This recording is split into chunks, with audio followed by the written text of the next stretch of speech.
Bonjour et bienvenue pour cette nouvelle vidéo de japonais. On m'a demandé récemment une nouvelle vidéo sur le keigo.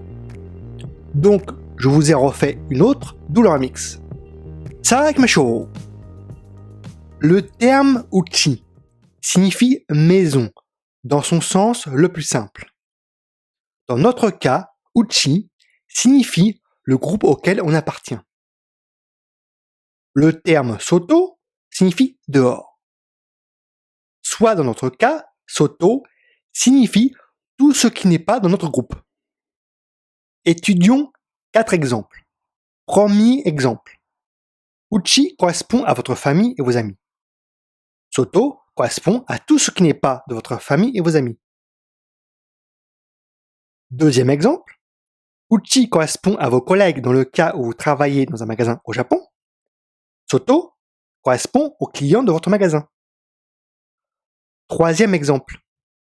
Uchi correspond à votre entreprise. Soto correspond à toutes les autres entreprises sauf la vôtre. Quatrième exemple. Uchi correspond à vos collègues de bureau. Soto correspond à tous vos supérieurs. Je tiens à préciser qu'on s'inclut automatiquement à uchi. Passons au keigo. Voici le bel escalier du keigo. D'ailleurs, escalier en japonais, c'est kaidan. Commençons par la marche grise, le tei-nego.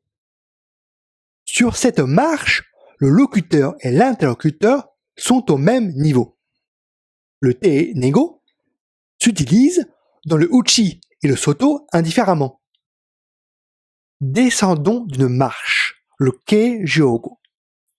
Sur cette marche, seul le locuteur s'y trouve, car l'interlocuteur est resté sur la marche grise. C'est ce qu'on appelle le langage humble.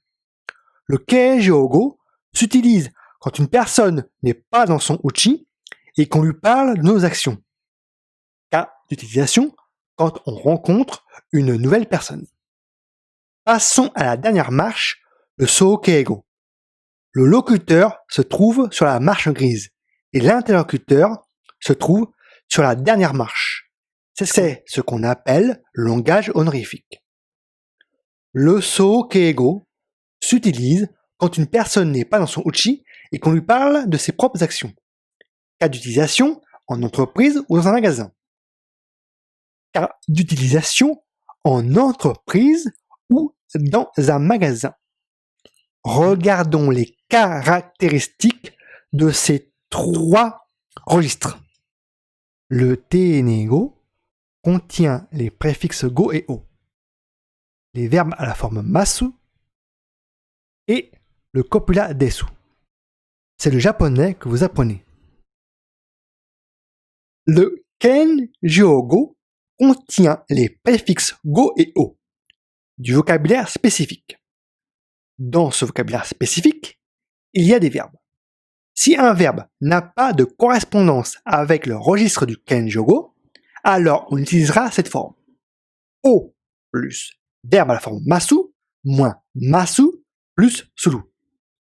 L'exemple que vous connaissez déjà sans le savoir est O plus negaimasu moins masu plus suru.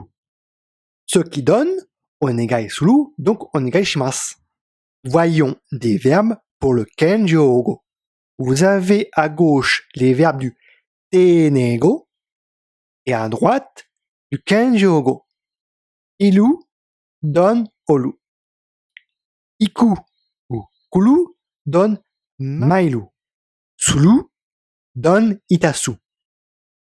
Taberu, numu donne itadaku. Iu donne moosu. Kiku donne haishou suru. Miru donne haiken suru. Vous pourrez trouver les verbes plus en détail dans la description de la vidéo. Le so-keigo contient les préfixes o et go, du vocabulaire spécifique. Dans ce vocabulaire spécifique, il y a des verbes. Si un verbe n'a pas de correspondance avec le registre du so-keigo, alors on utilisera cette forme. O plus verbe à la forme mas moins masu plus ni plus naru. Voyons des verbes pour le soukeigo. À gauche, le tenego. À droite, le soukeigo. Ilu, irashiru. Iku, kuru, irashiru. Suru, nasaru. Taberu, nomu. Meshi ageru. Yu, osheru. Kiku, o kiki ninaru. Miru, golan ninaru. C'est terminé pour cette vidéo. N'hésitez pas à mettre un pouce, à partager, à commenter et à vous abonner si ce n'est pas déjà fait. Et pensez à cocher la cloche. Je vous donne rendez-vous à la prochaine vidéo sur le haïku. Et wamata!